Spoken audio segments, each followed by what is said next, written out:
What is good, everybody? Welcome back to another episode brought to you by the League FFB. Today, we're back for another Dynasty trade review show. As always, all of these trades in today's episode were submitted in our free Discord, so make sure you guys are members of that Discord. That way you can get your trades reviewed in our next episode. But it would not be a trade review show without my co-host, MFGD, so let's get him into the building, and let's start talking some Dynasty trades. War, how we doing, man? Let's go. We doing good. Back at it, man. Back at it. We had lots of trades submitted. We're doing 2 episodes this weekend to try and get ahead. I kind of told the Discord that already. So we had lots of submissions. I think it was like 29, maybe somewhere between like 29 and like 35 submissions. So we got enough for the 2 shows, which is good. But I think we should just hop into this one. And we're going to be starting it off with a banger. The first trade that we have here is a 12-team super flex, full PPR, tight end premium, and start 11. We got McConkey and a 2026 second round pick being received. What they gave up was Bryant Jr. So 2 really young guys excelled last year from that rookie class. You get a second round pick on the McConkey side. Is the second enough to down tier from BTJ? I don't like this trade because I failed to acquire BTJ this week in a trade with a very difficult person.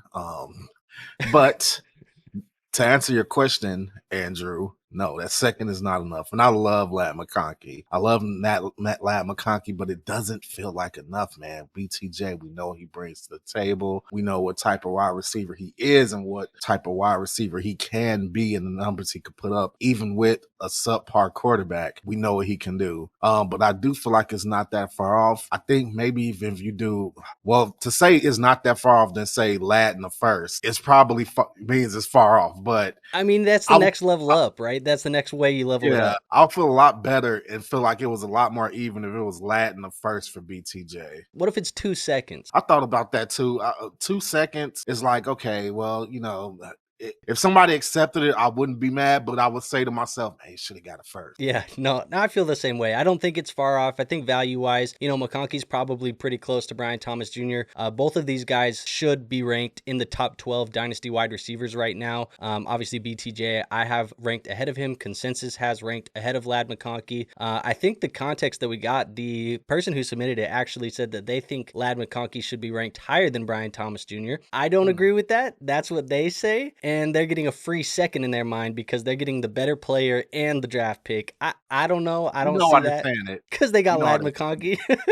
No, they're saying that because their logic. Because now I'm putting myself in a trade room with this person. They're gonna say their logic is gonna be like, okay, yeah, well, Travis Hunter is there, and BTJ is gonna take a step back now because Travis Hunter. Well, Lad McConkey got what, Trey Harris? So like, yep.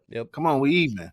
Yeah, no, I agree. I think I'm the same with you. I don't think that the value's off. I would just take the BTJ side. I think he's the better wide receiver. I think he is also the more valuable asset right now, and I'm with you. A second round pick in 2026, it's nice, it's cool. I'll take that on my, in my war chest of picks that I can have in the next couple of seasons. It ain't moving me crazy, to get rid of BTJ off of my roster. So I'm with you. I'm there, but I don't think it's a bad trade. This is, I guess, truly pick your poison here with, or I guess pick your flavor. People get mad when I say pick your poison because apparently that's a negative connotation. I'm just saying it is you get your choice of whatever guy you want, whatever. It is what it is. But yeah, I'm taking BTJ. All right, then. Let's move on. BTJ. Look, that was the period at the end of the sentence. We taking BTJ. All right, fair enough. Let's move on to the next trade here. The next trade that I got is a 12-team Superflex full PPR half-point tight end premium. You get Xavier and RJ Harvey. You're giving away Nico Collins. Kind of a little bit of a similar type of deal as the last one. I think this one's probably a little bit better because the second piece is better, but also the first piece is maybe a little bit worse. Anyways, it's Nico Collins for Xavier and RJ Harvey. It's the same type of tier down at the wide receiver position to get something thrown in. Is this enough? No, it's not enough because if I failed to acquire Nico Collins this week, and I'm going to keep putting myself in it, damn it. When I was trading Cam Scatterboo, Tyrone Tracy, Jalen Waddle, and Adams. No, and I couldn't get Nico. This is not enough to get. And I understand people are like, oh yeah, RJ Harvey, but you know what? They're gonna sign J.K. Dobbins, so that's gonna be that. RJ Harvey is still gonna be a stud because he's gonna be a receiver. I'm pretty damn sure, Andrew, they're gonna sign J.K. Dobbins. You don't invite a guy out to dinner, fly him out, have dinner with the piece of crap, as you call him. What do we call him? Piece of crap, Sean Payton. Scum of the earth. And it's scum of the earth, and not sign him. They're whining and dining him. Xavier Worthy, you know, he got Rashee Rice coming back. Like, come on now, like Nico Collins. And I wish I could have got Nico Collins for this price. Yeah, I mean, I'm not too, worried about Dobbins affecting Harvey for the most part. Like, we've seen Sean Payton have guys. Rookie season, Alvin Kamara had Mark Ingram. Mark Ingram was that, like, grinder in between the tackles guy, and Alvin Kamara was a pass catcher and outside zone type of runner who broke off these big plays. I think Harvey and Dobbins is him trying to recreate Alvin Kamara and Mark Ingram. I think that's probably the same way. And I'll tell you what, as a rookie, Alvin Kamara still finishes the top 5 running back. So I'm not too worried about RJ Harvey. If you're worried about Dobbins, maybe you shouldn't have invested in Harvey in the first place, because he's a very particular type of investment, I think, in Dynasty. When it comes to Worthy, though, I agree with you. I've been a little bit lower than consensus on Worthy right now. I do like Rashee Rice. I still think Kelsey has some left in the tank, despite what some other people think about Travis Kelsey. I do think that Isaiah Pacheco is going to come back, and they're going to lean into the run a little bit more than they did last year, because Kareem Hunt was just not getting it done, and they're playing around with Carson Steele, who's damn near a fullback at this point. Like, he's not even a running back, he's just a fullback. And I just don't think this is enough for Nico. I actually kind of dabbled in that trade that you mentioned for Nico Collins. I had the other guy that you were trying to trade with hit me up and ask me what I would do. And what's funny is, because I was playing both sides here, because you're asking me what should I give to get Nico, and I'm like, well, if I was you, I would give this. And you said, is this a decent offer? I'm like, yeah, it's a decent offer. So then he hits me up and he's like, would you accept this offer? And I'm like, I wouldn't accept it though.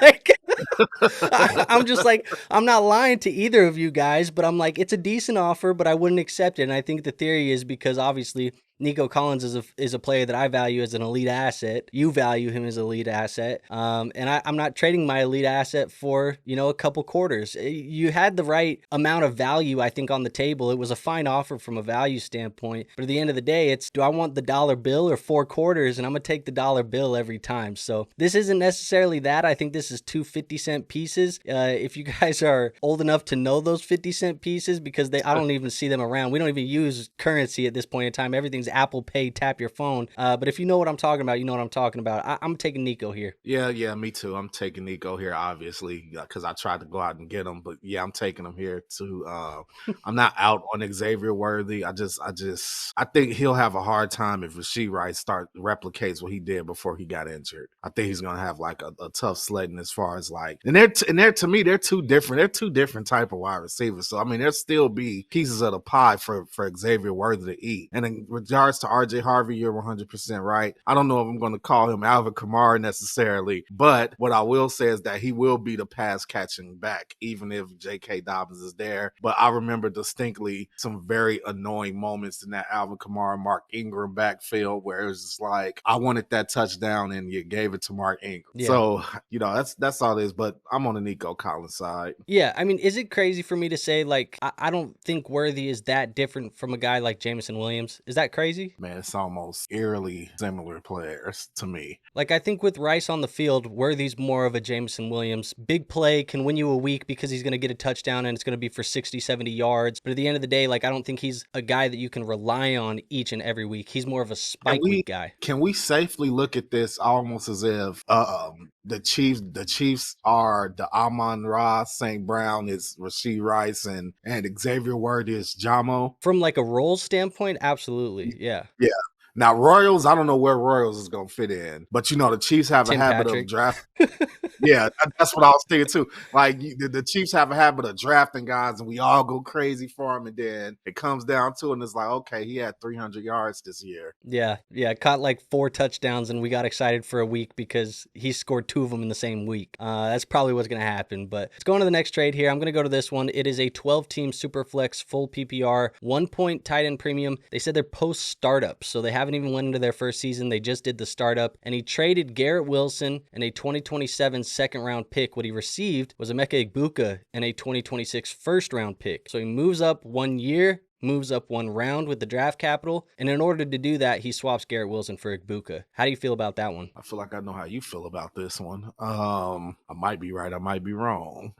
Me particularly, I like the Garrett Wilson side. I like the Garrett Wilson side because the one thing this offseason that me and you have not exactly 100% agreed with is Egbuka. I think, like, while we both think he's a good talent, we both think that. Like, that, don't get what I'm not saying, that we both think he's a good talent. I just don't like the fact that there's so many mouths to feed in that wide receiver room. And I kind of need to see how it shakes out. So at this moment in time, I would do this. But you know what? I won't even lead a certain side. This deal is honestly fair. It's fair. Like, the more I look at it, and like, I mean, right now, Garrett Wilson, he's kind of fading in the Dynasty community, like, as far as like his value a little bit. And I think at the right time, this could actually turn out to be a landslide deal in that Egbuka side if it turns out that his talent is too much to be suppressed in that wide receiver room, or if either of those guys that are the top receiver there take a step back. So this deal has the Egbuka side has a lot more potential with the first and the potential of Egbuka, but Wilson is no slouch. Wilson is good right now, but his quarterback future just seems very bleak. Yeah, I mean, I'm mostly on the same page as you for the most part. I think the difference is, you said you think Egbuka is a good talent. I think he's a great talent. We've been, kind of different there. I think Garrett Wilson's a great talent. I know Garrett Wilson is a great talent. That's the difference. I think Egbuka is a great talent, but I know Garrett Wilson is one. I think that alone is probably what I'm willing to do in order the draft pick capital switch to take the Garrett Wilson side. Like, I'll take the Garrett Wilson side here, not by a lot, maybe by a little a fraction of a cost, but at the end of the day, like, I still think Wilson's going to be valuable. He's been valuable despite having quarterback inconsistency, and this is a player that I think is still going to be able to go out there and give us top 12 to 15-ish numbers this year with Justin Fields, despite everybody, probably fading him because of a rushing quarterback. Aaron Glenn's been talking about how much he wants to get him the football. He just wants to get him the football as much as possible. That's what they keep saying. I don't necessarily disagree. It sounds great to say it, but also, like, when you look at this team, it's a bunch of nobodies. I mean, the best talent that they have across from him is Mason Taylor, and Mason Taylor's a rookie at the tight end position. He's the best competition that he has for targets. Arian Smith, Malachi Corley, Xavier Gibson, all these dudes. It does not matter. At the end of the day, I think Garrett Wilson's due for another 130 plus target season, and I'll take that side of the deal here. Yeah, man, you cracked me up real quick, Andrew. You cracked me up because I had a moment of stupidity. You were talking about, oh yeah, Garrett Wilson, he's still gonna do it with a Russian quarterback, and I was like, when they get a Russian quarterback, like, like Russian. Like, but me, like, so I had a moment of like, I was like, I thought Fields was the quarterback. Oh man, that was hilarious. No, but, not a Russian quarterback. But yeah, man. Like, so do you think this is more so, like, I know you said you'll take the Garrett Wilson side by a fraction, but that usually means that, like, it's probably fair. So you call this deal fair? Yeah, I mean, I would. And I think if you did the startup, and maybe the startup, the team that's getting Egbuka drafted a little more young, they don't think that they're going to be super competitive this year. I could fully see why you would go Egbuka in the first, because a year down the road from now, Mike Evans is going to be, 32, 33 years old. Chris Godwin, is not necessarily young either, coming off of an injury. Like, there's a chance a year from now, Egbuka is solidified as a starter in that offense, and he's paired with Baker Mayfield for the next couple of seasons as a, top 2 receiving option in this offense that we already know is very high powered. So I could definitely see, that side feeling better long term. But today, the Garrett Wilson side, I'm going to lean that side a little bit. I think that team needs to draft a quarterback. Now hear me out. The Jets or the Buccaneers? The Buccaneers, because it seems like hear me out, because it seems like they want to, like, stagger, like, generations, because I've been trying to figure out why they want all these wide receivers, like, maybe, like, so another guy can step up as the other guy like steps out. You get what I'm saying? But if you do that and you're thinking years down the line, I think you also have to think about like the post Mayfield like era too. Because Ibuka and McMillan, guys like that, they're going to be around probably after Baker. But then again, it could also be that I'm aging Baker more than like what he needs to be aged, because it feels like he's been in the NFL for like decades now. Yeah, I think you're aging him a little bit. I mean, he is 29 right now. He turns 30 this season. Like, I think Baker's going to have 3 to 5 more years of top production. Like, we've seen guys play to 34, 35, and it's not like Baker Mayfield is, he's mobile, but he's not like reliant on his legs. Like, he can make all of the throws on the football field. So, like, he's a player that I think is still going to age fine. At the end of the day, though, like, I hear you. I also think that would mean that the Tampa Bay Buccaneers need to be bad enough to get a quarterback that's worth drafting. And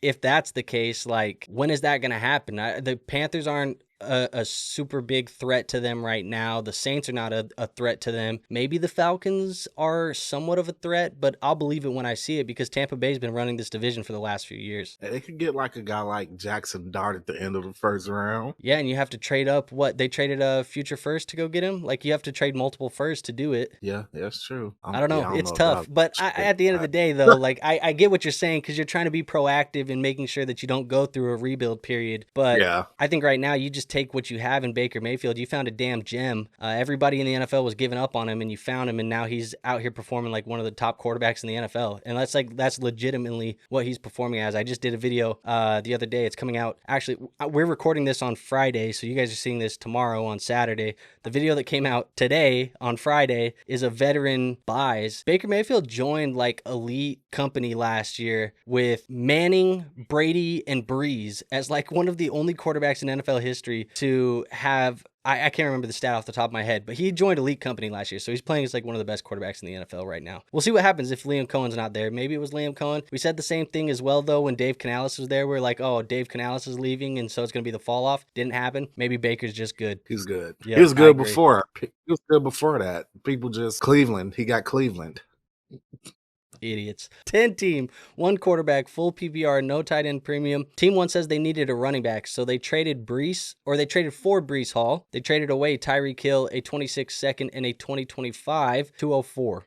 In a 1 quarterback league, you know, this year's draft class wasn't super quarterback heavy anyways. Probably at the 204, you're not really in a different tier of guys. But what do you think about this in a 10 team league? Breece Hall has been kind of the talk of the town for the last little bit because everybody hates him, and now Braylon Allen is supposedly going to get more work. What do you think? I don't like the I like the Tyreek Hill side. Breece Hall's running back. They said, see, 10 team, 1 quarterback, full PPR, no tight end premium. Like, needed a running back. I want to know how bad he needed a running back, because I imagine that this is like the standard start 2 running backs. Like, who's your other running back? Because if your other running back is a stud, I'm keeping Tyreek Hill and I'm moving a second, and I'm getting DeAndre Swift or one of those dudes that could just come in and just, you know, be a stabilizing. Like, I've been hearing marvelous things about a guy like Swift like recently. So I just don't feel like Tyreek Hill, I think he's going to be good until he's gone. And I think like you always need to lean receiver over running back. That's just how my mind works. And I'm keeping Tyreek Hill, and I'm trying to get me a smaller name running back that could get similar production to Breece Hall. And I'm keeping one of my seconds, and I'm keeping Tyreek Hill. Yeah, I mean, I don't necessarily disagree with the theory that you want to find cheaper production at the running back, because it is replacement level. Not Breece Hall. Breece Hall isn't replacement level production, but like you can find an RB2. Like, to your point, if you have the RB1 locked in, like it's Gibbs or something like that, like you can find a James Conner, Alvin Kamara, DeAndre Swift, somebody like that to just get you an RB2 season here. However, that said, like I think this is a fine price for Breece. Like I've still been saying to buy Breece. I think Breece is a bounce back candidate.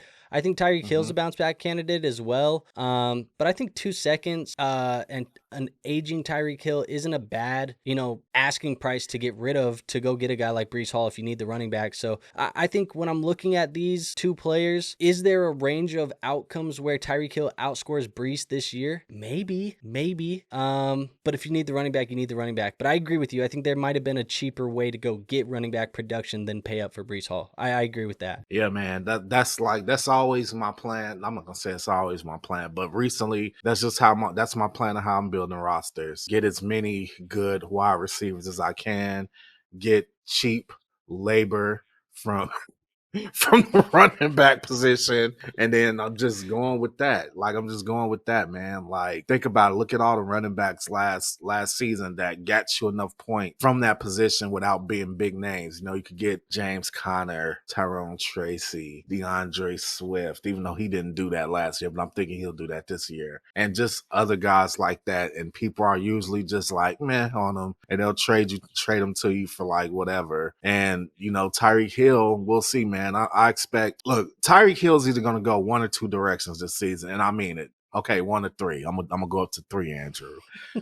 Either Tyreek Hill is going to get traded before the season starts. That's one outcome. 2, Tyreek Hill takes a step back, and 3, Tyreek Hill is Tyreek Hill. Those are the only 3 outcomes that are going to happen for him. So, and two of those outcomes are still going to be him being productive, because I don't think him taking a step back is what him doing what he did last season. That's considered a step back for him, right? And none of us definitely was considered a step back, but that was also with Tua not playing for most of the year, him dealing with a wrist injury for most of the year. There was a lot of injury and off the field issues. If people remember the police incident that he had last year, there's a lot of stuff that was going wrong for Tyreek in 2024. Would you trade Tyreek Hill if you were the Dolphins? Yeah, I would. I would move on from him. I don't think that team's ready to. I think their window's shut. I think they had a small window there for a second where they could have won that division or been a top contender in that division. And they traded for guys like Ramsey. They traded for guys like Tyreek. They had guys like Jonnu productive on there. They paid Tua. I think that window's shut pretty quickly. I think their head coach is on the hot seat. Honestly, I think if they go out and have a bad year this year, he might be one of the unexpected firings this season. There's a lot that I think is going wrong in Miami, and I'll be real, I also think they need to try and find a way. I don't know if they're going to be able to. I don't know the financials off the top of my head, but they probably need to get off of Tua and get off of Tyreek and get off of all of Jalen Ramsey and some of these other vets that they have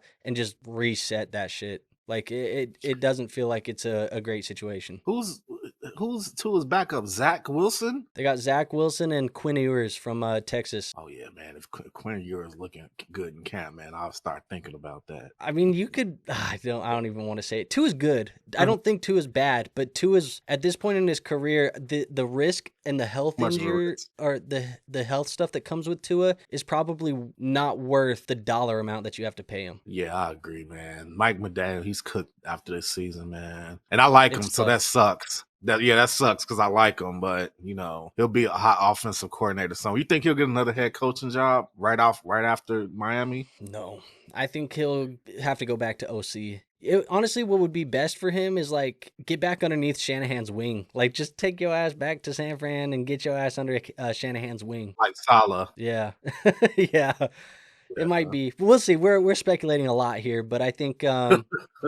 I think Tyreek, he's an interesting player. Honestly, though, if he gets traded, it's going to be to a contending team. It's going to be to a team that feels like they can win a Super Bowl this year, and so he's probably going to be valuable even if he gets traded. But I think it's one of two things. It's Tyreek is Tyreek, and he kind of bounces back to the mean, or I think Tyreek goes full AB. And this shit is over. I think that's what happens between the two, because Tyreek's already a head case. So when you say AB, you're not talking about loss of talent, because that never happened to AB. You're talking about him just flying off the handle and doing some mid-season retirement, only to in the off season talk about how he's coming out of retirement, some goofy shit like that. Yep, I think it's either Tyreek bounces back, or if Tyreek's having a bad year, it's Tyreek says, "Fuck this shit. I'm not playing football anymore. I'm out. I'm retiring." Because remember, he already said 2 years ago or 3 years ago that he only wanted to play 2 or 3 more years. Yeah, he's always been talking about retirement, or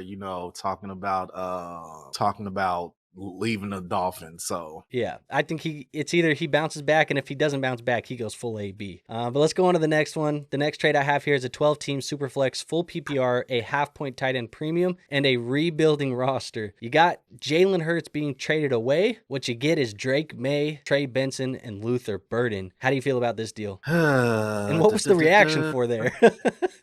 because I was really hoping Saquon was in this trade because it would have been a perfect segue. Oh, Would have been a perfect segue. But then, and I seen the Eagles jersey, I was like, yeah, I was right, but it's Jalen Hurts. This trade. You know, I feel like Drake Maye for Jalen Hurts is a good start, but I'm not quite sure that the other two pieces brings this trade even. So I'm gonna go with the Hurts side before all of the people in the comments get their panties in a bunch. I love Drake Maye, but let's be serious here, guys. We are not putting Drake Maye above or on the same level as Jalen Hurts at this particular moment in time. Like I said, Drake Maye is a good piece to get down to sit at the table to trade for Jalen Hurts, but you're going to have to throw something else in there. You're going to have to throw a stud position player and maybe like a high draft pick in there, because as much as I like Luther Burden and the Bears drafting him, and as much as I think Benson could, step up, I mean, we have to have James Conner decide to step down first of all. And Burden, there's a lot of mouths to feed there. So I don't think that this trade is even. I'm going to go to Jalen Hurts' side. Yeah, and I don't think anybody should get mad at that, to be honest. Like, I think this is going back to that first deal when we were talking about Nico, and we were talking about, the deal that I was kind of mediating between you and this other manager. Was it comes down to that conversation of, do I want the dollar or do I want to break it down into 3/4 or three? You know what I mean? Like, this is where we're breaking it down too far. And I think if you would have put Burden and Benson together and got an upgraded wide receiver there or an upgraded player there, and it's not the 3, it's just a 2-for-1, you feel better because it's a better name. It's better production. It's not as much risk that you're inheriting as the Drake Maye rebuilder. However, that is the key piece that I think we need to understand here, is it is a rebuilding roster. So getting Burden and Benson and Maye, there's enough upside there as well where you might be okay with it. So I don't think it's bad. You're right. Getting, Drake Maye and Jalen Hurts there as the starting offer, and then how do we break it down off of this? That's a good start. But I think at the end of the day, we're still kind of at the point where, like, Drake Maye is a breakout candidate this year. Like, Drake Maye can level up into that next level, but Jalen Hurts has been there. Jalen Hurts has been this elite fantasy quarterback. So, maybe you could have got more, but I don't hate this return at all if you're a believer in Benson and Burden. I kind of like both of those guys. I'm less in on Benson than I have been in the past, but I like the compensation here. I don't think it's bad. You don't think it's bad, but you're going with Jalen Hurts. Yeah. I think that's the better. There's more value on the Hurts side of the deal. I think what we're saying is we don't disrespect any of these pieces that are going for Jalen Hurts. We're just saying it's not enough. That's all we're saying. Like, if you do but if this was your best offer, though, if this was the best offer you received for Hurts, I'm not mad at this. I mean, I get it. He's rebuilding, so I mean, I get it. Sometimes when you're rebuilding, I know people are gonna the trade warriors out there are gonna say, I'm wrong, but sometimes when you're rebuilding, you gotta give a little 5%, 10% discount, to the contender just so you can buy the youth. Like, sometimes you got to do that. I will say this though, if I'm rebuilding and I'm like trading away Jalen Hurts, I'm not even thinking about getting Trey Benson. Give me another wide receiver, because like we talk about all the time, and when you're rebuilding, you don't exactly know what the timeline is. So I'm not gonna acquire a running back in a rebuilding scenario, like, because it's wasted year. It's wasted years for a running back position. Yeah, I mean, I agree as well. Not necessarily needing in the rebuild the running back, but I also want to bring this up. Trying to look at it right now. Jalen Hurts, we're talking about a rebuild. The dude's 26. Like, yeah. he's still young too. Like, how many years of QB1 production do you think we're still going to get out of Jalen Hurts? Maybe a decade. 5 to 10. Oh, you get 5 to 10. I mean, well, I say 5 because I don't want to be super zealous, like overzealous, and give him way more, especially because, like, we don't know the long-term implications of the tush push and stuff like that. Like, so I'll give him 5, but like, you get 5 years of top 5 QB production in fantasy. Like, I'm pretty fucking set with that. Yeah, I agree. I 100% agree. All right, let's move on to the next trade. Next trade we got is a 12-team super flex full PPR +2 tight end premium and start 10. They said the first, second, and third are going to be likely mid to late picks. What you get is Jahmyr Gibbs for Kaleb Johnson, a first, a second, and a third in 2026. And you're shaking your head, no. I'm assuming it's because you like the Gibbs side here. Yeah, 100%. 100%, man. Like, I really...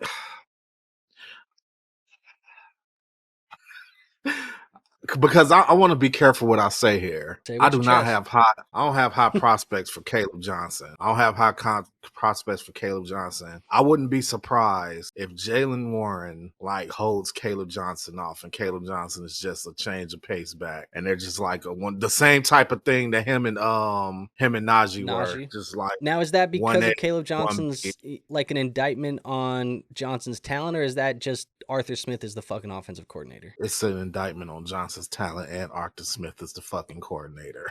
Both. It's all right. both. And then you're telling me that the first pick is like mid to late, and it's Gibbs. Like, oh man, I would do this trade for Gibbs 7 days a week and twice on Sunday. Yeah, I mean, I'm totally with you. I think that Gibbs is in a different stratosphere of a talent than Kaleb Johnson, and I think when they do say that mid to late is the picks, it's also like a first, the third, I don't even care. A late third at that point, like I'd rather just, who cares? And then a late second next year, come on, man. Might as well be a third.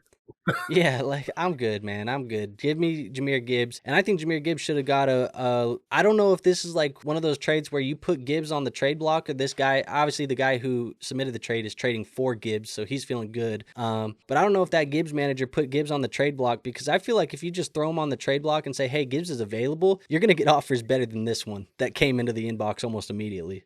Yeah. Yeah, he might have pulled the MFGD's hair and secretly picked one player and then got in the trade room with him and didn't shop. That's what I'm notorious for, guys. They say I don't shop. Yeah, I don't know. I think you should have shopped. When you got a guy like Gibbs, you just shop him and make sure you get your best compensation. I don't think this is that, but this one's pretty, open and shut. I'm taking Jahmyr Gibbs. I don't think there needs to be much more of a discussion here. Right on. All right, let's go to the next trade. Next trade, 12-team Superflex, full PPR, no tight end premium. You got starting 9 players, and it's a best ball league, best ball scoring. So Dynasty best ball, you don't set your lineup. The best players hit the lineup every week. Bijan Robinson, Xavier Restrepo for Kyler Murray, Tyrone Tracy, and a 2026 second. How do you feel about this type of trade, knowing that it is a 12-team Superflex best ball? Well, Bijan for Kyler Tracy in a second. The Restrepo, whatever, he ain't even got a damn picture. I'm not finna even waste time thinking about his value. That said, honestly, man, and this is a super flex, man, you probably got to take Kyler Tracy in a second, to be honest. I mean, I feel like a quarterback is such a huge piece to get back and not get a quarterback back in return that, I don't know, man. I'm going with the side that has the quarterback, dude. Like, it's a super flex, man. Like, come on. I don't fully disagree. However, I do think that in a best ball format, you can get away with having some combination of fringe quarterbacks and getting the best plugged into your lineup every week. Bijan is going to be probably a top 5 non-quarterback scorer in fantasy this year. That's probably where he's going to be projected.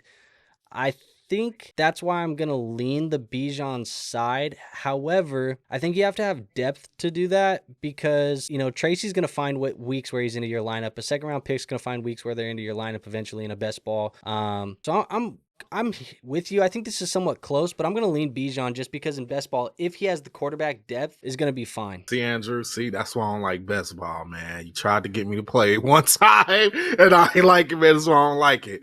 Like, it's weird because in best ball, it don't really require you to think as much, but at the same time, it requires you to think too damn much. Maybe because it's different and I'm not used to it, but yeah, man. Okay, so if this wasn't best ball, how would you feel about this trade? A lineup league, I'm probably taking Kyler and Tracy in a second, but not by a lot. I think it's still fair in a lineup league, but I'll be honest. I kind of agree with you on the best ball side Andrew. of things. Stick with your son. You got to stick with your son, man. Don't abandon your son. I love Kyler, but look, I kind of agree with you on the best ball thing, and this is going to be a super hot take. I'm sure this is going to make some people upset, but I think best ball dynasty leagues are for lazy managers who join too many leagues. That's what it's for, because you don't want to set the lineup. You don't want to do, that's why you join a best ball. I know a lot of people in the space who are in a ton of best ball dynasty leagues, and it's just like they're in there trading, drafting players, and then they don't manage a team. Like, it's just like having,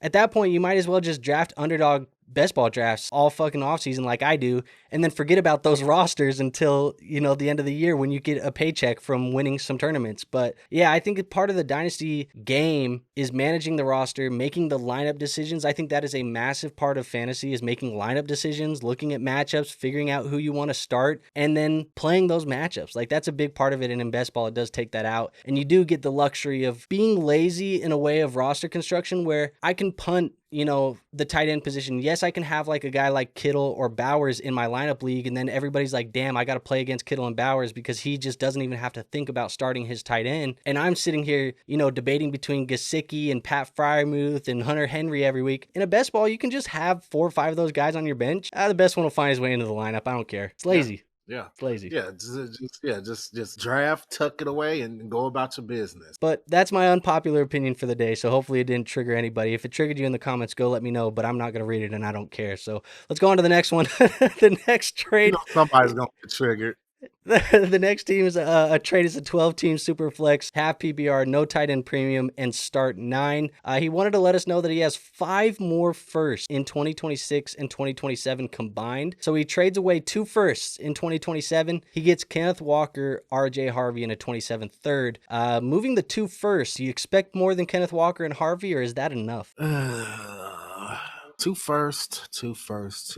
I'm definitely okay with. Okay, so this is nice. We probably got to break this down. It's an easy one too to break down. Kenneth Walker and a third for a first. I'll take the first. So RJ Harvey and the first. I think it's either even to RJ Harvey side. So Yeah. this is probably I gotta take the 2 first, man. I gotta take the 2 first. Rookie fever. Like, I think it's like I gotta take the 2 first, man. Well, look, I'm kind of with you in the realm of like Harvey's worth the first. You drafted him if you drafted him this year, you used a first round pick to grab him most likely. Walker probably worth the first as well. He's probably in the same ballpark of value as Harvey anyways. So from a value standpoint, that's fair. However, the only question that I have, and the reason why I am a little bit reluctant to take the running back side of the deal, is the fact that he says he has 5 more firsts in 26 and 27. It just tells me that he has a ton of his team's overall value tied up in first round draft capital over the next couple of seasons, which tells me you may, have some firepower on the roster, but it seems like a lot of the heavy hitters are going to come in the future. And if that's the case, like, should you be buying running back right now? Like, I feel like those firsts are better assets to be using on wide receivers. If you don't want to have all the firsts, I totally understand, and I'm for trading some of the firsts away to get some talent that's already proven at the NFL level. But grab some wide receivers or something like that, a tight end, a quarterback. I feel like the running back's the last thing that I would be trying to add, because over the these 2 included with the 5 that he still has, you would have had 7 first-round picks. You could take 2 or 3 shots over the next 2 years on some running backs and probably get some dogs in those first rounds and be fine, later. But that's the only thing that I would say here. Other than that, though, like, I don't think the value's off. So if your team's built the way that you feel like you can contend now in 2025, fine. But I think if you feel like you can contend now in 2025, it may be time to start unloading that war chest, because there's no point in being halfway in and halfway out. Having 5 firsts means that you're kind of playing for the future. Trading for these types of players means that you're playing for now. So I think you need to make a decision now. Are we playing for now, or are we playing for the future? And if you decide it's now, after this trade, it's probably time to unload some of those first for some other players that can keep helping you win games now. Yeah, no, I 100% agree with you when you put it like that. And I would definitely be, if it just like you said, you could probably get a bunch of like stud with those first, but you could also probably use those first to get like a more elite running back.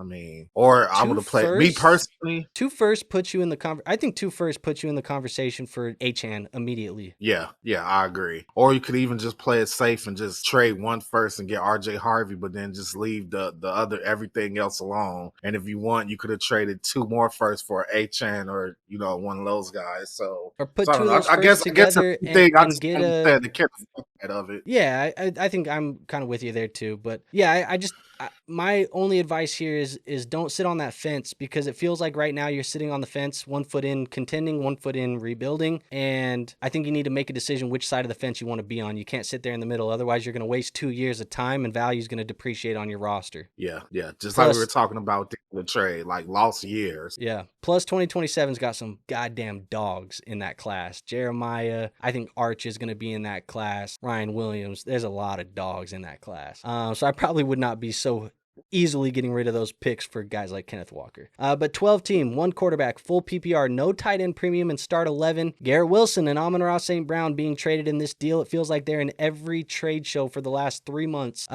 Garrett Wilson, the 104 and the 204 being received for Amon-Ra St. Brown, the 108 and the 307. 2 guys we've talked about a lot, but how do you feel when they're both being traded for each other? I'm not trading away my first if I'm also trading away my St. Brown. I'm just not doing it. Like, to me, these 2 guys aren't even close. And that 4th space and 1 round difference between those first and that second and that third are just not enough to make up that ground. So obviously I'm going to take the Amon-Ra side here, but I just don't understand the moving of the first. Like, I don't see why I'm moving the first if I'm getting Amon-Ra. Yeah. I mean, I agree. And in a 1 QB, Cam Ward is the only guy that's going to be taken out of that first round. Not taken out, but pushed back in that first round a lot. Yeah, I mean, I'll just be real. It's Amon-Ra and the 108 side for me. You move back 4 spots.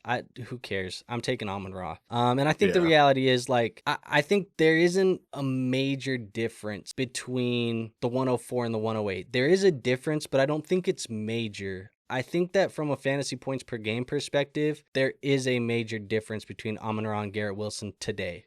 So that's kind of where I'm at. You might get lucky. And at the 104, you draft a damn superstar and you feel okay about this later, but I'm taking Amon-Ra on the 108. I don't even really care too much about the 3rd to 2nd round move up, to be honest. Mm-hmm. Yeah, me either. It's just... yeah, that gap between Amon-Ra and Garrett Wilson is the big takeaway from this trade. Yep, I agree. All right, let's move on to the next one. Dude, I'm trying to find an Amon-Ra trade where we don't take the Amon-Ra side. Like, I just feel like we keep taking every Amon-Ra side. But 12-team Superflex, full PPR, tight end premium, start 10. You got this trade here. It's Nico Collins, Garrett Wilson, and Michael Wilson being traded away for Malik Neighbors, Zay Flowers, and Keon Coleman. This one's a pretty good one. What do you think about this one? Let's see here. Funny thing is, and we talked about him throughout this trade, the same guy that we were dealing with. I told him yesterday, because I always give him a hard time, because I said, man, aren't you watching Let's Talk Dynasty? Because at first he threw in a trade, hey man, so how about instead of Nico, how'd you like Keon Coleman? I said, well, if you watch Let's Talk Dynasty, you would know that we've been calling him basically a bust since before he was drafted. Then he says, well, what do you want about Jahmyr? And I just said, you need to watch Let's Talk Dynasty.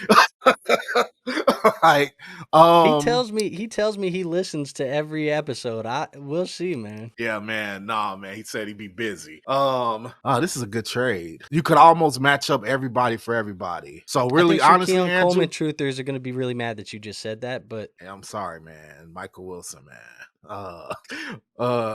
Look, I feel like this trade is as easy as who do you want more, Malik Neighbors or Nico Collins? Even though I do feel like there is a bit of an edge of Garrett Wilson over Zay Flowers. I think there is. Yeah, but I think I'm still probably still taking the Malik Neighbors side, man. I feel like Malik Neighbors I would take BTJ over Nico Collins, and I think Malik Neighbors is a whole step above BTJ. So that tells you right there what I would be doing. This is kind of where I'm at. Is I think Malik and Nico are close, but there's a gap dynasty value wise, not single season production. Like in a redraft league, I think you can argue Nico Collins over Malik Neighbors in redraft. Yeah. But in dynasty, Neighbors, the age, it just puts him above Nico, and the production's been up there for Malik as a rookie. So I would put Malik over Nico. I would put Garrett Wilson over Zay Flowers, but I think the gap between Zay and Garrett and the gap between Nico and Neighbors is probably pretty even. Like if the trade ended there, I would feel like it's almost dead even. However, for me, this trade's coming down to Keon Coleman, and I value him more than Michael Wilson. So Keon Coleman is winning this deal for the Neighbors side to me. I'll take Neighbors, Coleman, and Zay, but not by a landslide. I see an argument for Nico, Garrett, and Michael Wilson. I think that side, even Nico, Garrett, and Wilson might be the higher scoring team or the higher scoring part of the deal this year. Nico and Garrett could outscore Neighbors and Flowers, but yeah, give me Neighbors, Flowers, and Coleman. You know what? I know we've been doing this a lot in this video, but that means we having fun. I want to talk about Zay Flowers because I noticed like he was pretty much forgotten in this whole trade discussion for this trade. And I think when it's in terms of his value, I think we may be getting ready to see something really weird in Baltimore. Something really weird. Are we in the midst of a Rashad Bateman renaissance that is going to cost Zay Flowers some of his value? Because I don't know why it feels like there's been a whole bunch of momentum moving towards Rashad Bateman lately. Before he signed the contract, because for a minute it seemed like he was a lost cause like on your roster. But now it's starting to build towards, remember he wanted to get traded, all that stuff. Now it's starting to seem like momentum is building in his direction, and they just gave him a contract extension with guaranteed money. So yeah, it's kind of crazy because I was a Bateman guy in that draft class. Me too. When they came out, and it was a very rough first 2 seasons, but he was coming off of an injury that was pretty hard to come off of, and it does feel like last year in the second half of the year they kind of unlocked a little bit of the flash that we saw in Bateman as a college prospect, and now he's gotten some money. You know, he got some money last year in an extension, and 1 year later they gave him another extension with some more guaranteed money. It's almost like they were like, we want to see you prove it, and if you prove it, we'll pay you, and they did. So I kind of agree. I still think Zay Flowers is the one, but I don't believe that Zay Flowers is in the right type of situation. As good as that offense was for fantasy football last year, I don't feel like Zay Flowers is in the right situation for his skill set. I think he's the type of player that would do so much better if they were kind of using him the way that an Amon-Ra is used, a Rashee Rice was used, even like a guy like Stephon Diggs was used in Buffalo, you know, like turning him into this massive target volume type of guy coming out of the slot. But the problem is that offense is really run heavy, and then they rely on big plays in the passing game, and Zay Flowers is turning into a big play receiver downfield, which isn't necessarily his bread and butter. He can do it, but I think he would be a better fantasy asset if he was just a PPR merchant, you know, playing out of the slot across the middle of the football field. So he's kind of been a player that I feel like has been a little bit overvalued the last few seasons. He's going to give you spike weeks. It's funny because it's almost like I have more confidence in a guy like Zay in a best ball format where I know I'm going to get the good weeks, but the bad weeks I can get rid of them. The problem is in a lineup league, you're going to have to deal with some low weeks out of Zay Flowers because Derrick Henry rushes for 2 touchdowns, and then Lamar takes the third one on the ground by himself. And that's the 3 touchdowns you get that day. Or maybe it goes to Likely, or maybe it goes to Mark Andrews, and that's the only touchdown you get on the day. So it's a little bit unfortunate. I think Flowers is probably a little bit overvalued. I don't value him much different than a guy like, I think his talent is better than these two. I think his talent is better than one of these guys, but I don't think he's much different than the Worthy, Addison, JMO type of player. Yeah, no, I agree with you. I agree with you. I still think we'll see, man. I agree with you, man. So I gotta keep going back to it because I'm trying to grasp with the idea because it seems like Zay Flowers was on a pretty good ascent, and I don't want to make it sound like he fell off, completely fall off the face of the earth. But it did feel like he was on a trajectory to becoming a higher value receiver before he made those mistakes in the playoffs. And I don't want to say it broke him completely or anything like that, but I do think it has some type of impact on him. Let me ask you this. I mentioned those 4 names, JMO, Worthy, and Addison. How many of those guys are you taking over Zay right now? 1. Only Addison? Yeah. That's the guy that I was like, I don't think Zay's a better talent than Addison. I think Addison's the better talent. But I'm looking at this last year for Zay Flowers. Looking at his fantasy finishes, man. This is full PPR, by the way. 1, 2, 3 weeks where he was a wide receiver 1. 1, 2, 3, 4, 5, 6, 7 weeks where he fell outside of the top 50 wide receivers. So you basically were just getting this boom bust option where he was a wide receiver 1 for the week, or he just was damn near unplayable. You didn't even want to play him that week. So it's tough. And that's what I'm saying. Those guys you named, out of all those guys, Flowers, Jahmyr, Worthy, Addison, there's only one guy in that group that I wouldn't necessarily classify as a boom or bust player. The other 3 to me are boom or bust players. Yeah. And if you want to extend it to like, I think Addison is a little bit of a boom bust guy, but it feels like his bust weeks are not like as bad as some of the other guys. He got a decent floor. Yeah.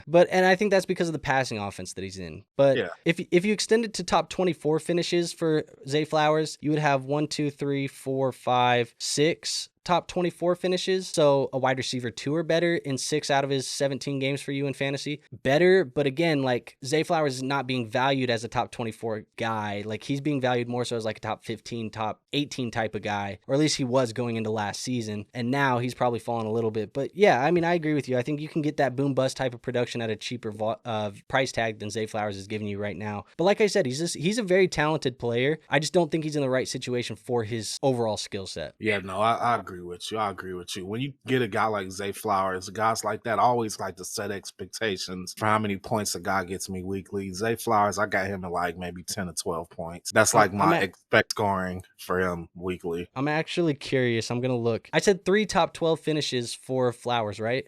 Yes. How about 3 top 12 finishes for Rashad Bateman as well? Wow. Telling the momentum, man. The momentum. And 5 top 24 finishes for Rashad Bateman. So he's just, right now, the value of hitting your lineup, Bateman and Flowers have been pretty close, which is a little bit scary. And you probably can go get Bateman for a lot cheaper from another fantasy manager. You could probably get Bateman and a first and a player thrown in for Zay Flowers, probably. Yeah, but and get I wouldn't do it, but you could do it. I wouldn't do it, but you could. But let's go to that's it. That's the last trade of the day. So that's 10. I feel like I guess we're at an hour long. It's been an hour recording session, but that's it. 10 trades submitted in the Discord from you guys. Hopefully you guys enjoyed. Hopefully we got to your trade. Like I said, we're doing double recordings this weekend, so there's 10 more that I pulled from that last batch that are going to be on the next episode, and then we'll be back every week ahead of that. But I have some live stuff coming up. We had some things change, so I wanted to get 1 week ahead. So the trade episodes now are going to be 1 week ahead. But if you like today's episode, hit the like button. That is the best free way to show the channel some support. Make sure you hit the subscribe button as well. Just past 5K, on the road to 10K. Growing pretty quickly right now, which is really good to see. At this time of the year when football news is a little bit slower and people aren't around as much. So it's good to see that. Appreciate everybody for being here, and make sure you are a member of that Discord as well. It's free to join that. That's where the trades are submitted. So if this is your first time checking us out, thank you for clicking on the video and watching. Make sure you go join that free Discord so you can submit some trades for us next time, and maybe we'll review yours. All of that considered, though, War, they want some additional content from you. Where can they find you at, and where can they find some of your stuff? They can check us out at Crimson Mask Pro Wrestling. That's our YouTube channel where we make content about WWE, sometimes AEW. Honestly, we've been on a little bit of a break because we're just completely pissed off about the R-Truth release. But when we come back, you better believe we're going to be making something about R-Truth. So that's what we're brainstorming right now. But come on over, subscribe to our channel, like our videos, show us support. We're trying to get to 5,000 subscribers by the end of the year. We're trying to get to that Andrew level. You know what I'm saying? So, go on over and show us the support, man. We really appreciate it. Hell yeah, man. All right. Well, that's it, everybody. We will see you on the next episode. Keep those trades coming. We love reviewing them. Until then, though, we'll see you on the next one. Peace out.